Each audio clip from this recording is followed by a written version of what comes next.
আমরা এখন মহাকর্ষ নিয়ে কিছুটা শিখব। আপনারা জানেন যে প্রাথমিক পর্যায়ে এমনকি মাধ্যমিক পর্যায়ে পদার্থবিজ্ঞানে মহাকর্ষ কিভাবে হিসাব করতে হয়, এর গুরুত্বপূর্ণ ভেরিয়েবল বের করতে হয়, সেগুলো আমরা শিখি। কিন্তু তারপরেও এর মধ্যে কিছু একটা আছে যা সহজে বোঝা যায় না। এমনকি আপনি যদি জেনারেল রিলেটিভিটিও শিখে ফেলেন এবং তারপর আপনি হয়তো বলবেন যে এটা তো স্পেস ও টাইমের বাঁকানো ছাড়া আর কিছুই না ইত্যাদি, কিন্তু তারপরও দুইটা বস্তু শুধুমাত্র যাদের ভর আছে তারা কেন একে অপরকে আকর্ষণ করে, এটা আসলেই আমার কাছে খুবই রহস্যময়। তো যা হোক, আসুন আমরা মহাকর্ষটা শেখার চেষ্টা করি এবং আমরা সেটা করব নিউটনের মহাকর্ষ সূত্র শেখার মাধ্যমে। আর এটা অধিকাংশ ক্ষেত্রেই কাজ করে। নিউটনের মহাকর্ষ সূত্র বলে যে দুটি ভরের মধ্যে বল, যেটা কিনা মহাকর্ষ বল, সমান সমান মহাকর্ষীয় ধ্রুবক সমান সমান মহাকর্ষীয় ধ্রুবক জি গুণ প্রথম বস্তুটার ভর গুণ দ্বিতীয় বস্তুটার ভর ভাগ বস্তু দুটির মধ্যে দূরত্বের বর্গ।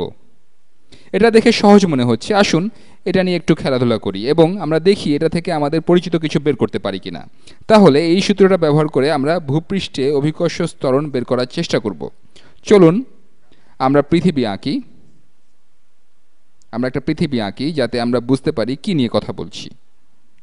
তাহলে এটা আমার পৃথিবী এবং ধরি আমরা বের করতে চাই এখানে আমার উপরে কার্যকর অভিকর্ষ ত্বরণ কত আমার উপরে।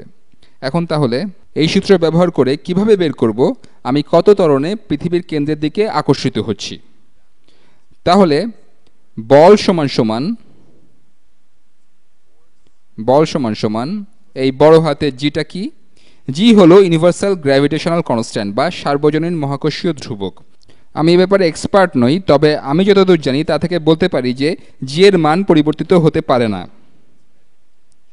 তবে এটা পুরোপুরি ধ্রুব নয়, বিভিন্ন স্কেলে এর মান বিভিন্ন হতে পারে, তবে আমাদের জন্য এটা ধ্রুবক ধরে নিলেই চলবে। এবং এই ধ্রুবকটা অধিকাংশ পদার্থবিজ্ঞান ক্লাসেই এটা ধরা হয় 6.67 into 10⁻⁻11 metre cube per kilogram second square.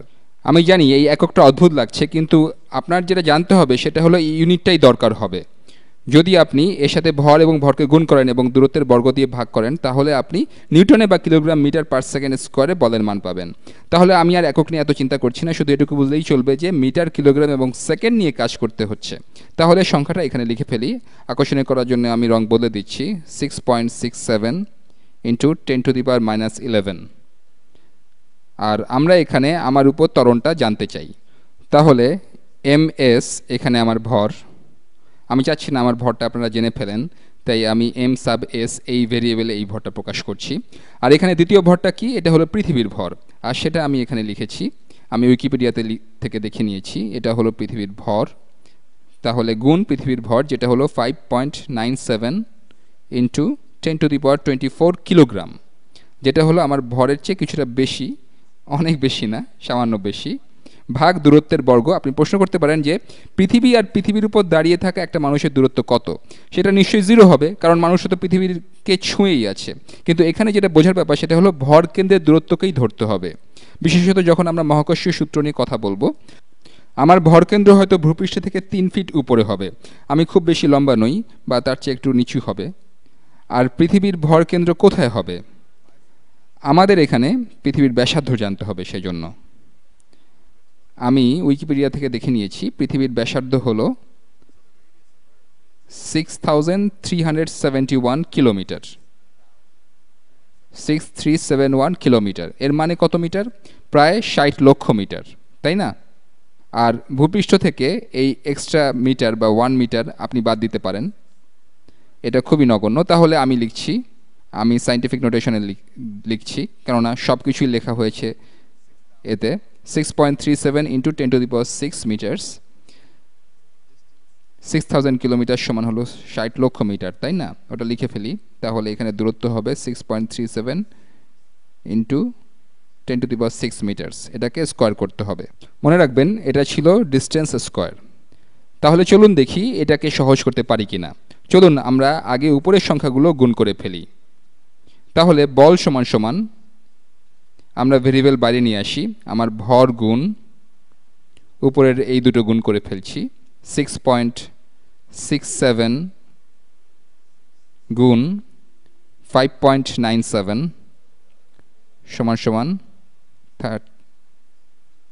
39.82 39.82 আমি শুধু এটার সাথে এটার গুণ দিয়েছি। এবার আমার চেনগুলোকে গুণ করতে হবে, তাহলে 10 টু দি পাওয়ার -11 গুণ 10 টু দি পাওয়ার 24। এখানে শুধু পাওয়ারগুলো যোগ করলেই হবে, কেননা এখানে বেসগুলো একই। তাহলে 24 - 11 কত? 13, তাই না? আর এখানে হর কত? এটা হবে 6.37 স্কোয়ার গুণ 10 টু দি পাওয়ার 6 স্কোয়ার। এখানে এটা প্রায় 37 হবে, আর গুণ 10 টু দি পাওয়ার 6 স্কোয়ার, তাহলে ওটা হবে 10 টু দি পাওয়ার 12, তাই না? তাহলে এখানে দেখি 6.37 স্কোয়ার কত। এখানে যে ক্যালকুলেটর আছে তাতে স্কোয়ার ফাংশন নেই। 6.37 গুণ 6.37 সমান 40.58 40.58। তাহলে এটাকে আরেকটু সিম্পলিফাই করি। বল সমান সমান আমার ভর গুণ, এবার ভাগ করি 39.82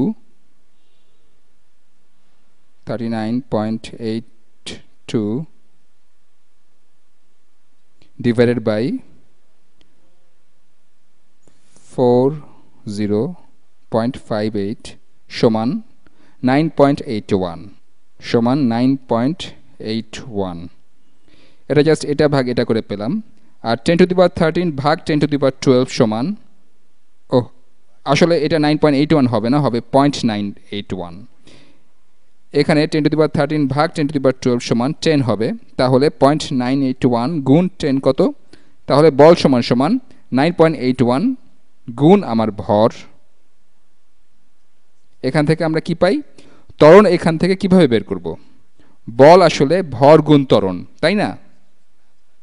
তাহলে এটা সমান সমান অভিকর্ষ ত্বরণ, এই পুরোটা আসলে ছোট হাতে জি দিয়ে লিখি আমরা সাধারণত, গুণ আমার ভর। তাহলে আমরা জানলাম মহাকর্ষীয় বল সমান 9.81 গুণ আমার ভর, আর যেটা কিনা অভিকর্ষ ত্বরণ এবং আমার ভরের গুণফলের সমান।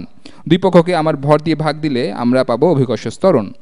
আমরা যদি পুরোটাতেই একক ব্যবহার করতাম তাহলে দেখতেন এর একক আসতো kilogram metre per second square. আর আমরা এখানে প্রমাণ করে দেখালাম উইকিপিডিয়াতে দেওয়া তথ্যের উপর ভিত্তি করে যে ভূপৃষ্ঠের উপর অভিকর্ষ ত্বরণের মান এটাই যেটা আমরা প্রজেক্টাইল মোশনের প্রবলেমগুলোতে ব্যবহার করেছি, আর এর মান হলো 9.81 মিটার পার সেকেন্ড স্কোয়ার। ব্যাপারটা বেশ মজার। আসুন এখন আমরা মহাকর্ষের উপর ছোট প্রবলেম করি, কেননা আমার হাতে 2 মিনিট সময় আছে। ধরুন আমাদের আরেকটি গ্রহ আছে যেটার নাম দিতে পারি ছোট পৃথিবী। ধরি এই ছোট পৃথিবীটার ব্যাসার্ধ হলো পৃথিবীর ব্যাসার্ধের অর্ধেক,